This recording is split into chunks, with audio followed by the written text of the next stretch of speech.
তাদের সন্তান, তাদের নেতা এবং পাতি নেতাদের ঠেলায় দেশবাসী অতিষ্ঠ হয়ে গিয়েছিল। বাংলাদেশ জামাত ইসলামের কোন সংসদ সদস্যের ছেলে মেয়ে, সন্তান সন্ততি এই ধরনের কর্মকাণ্ডে তারা লিপ্ত ছিল না। বাংলাদেশ জামাত ইসলামে কেন আপনারা ভোট দিবেন? যদি চাঁদাবাজি করে থাকে, সন্ত্রাসী করে থাকে, আপনাদেরকে অপমানিত করে থাকে, তারা জামাত ইসলাম বাংলাদেশের কোনো ভোট দেওয়ার প্রয়োজন না।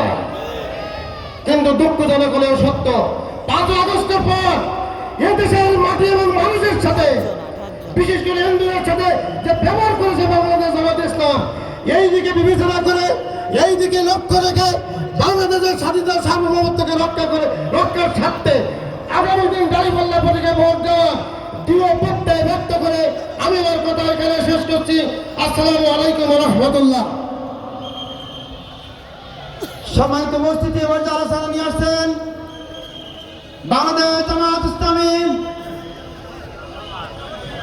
খুলনা জেলা দক্ষিণের সম্মানিত ইউনিট সদস্য, বিশিষ্ট আলেম দ্বীন, বিশিষ্ট আইন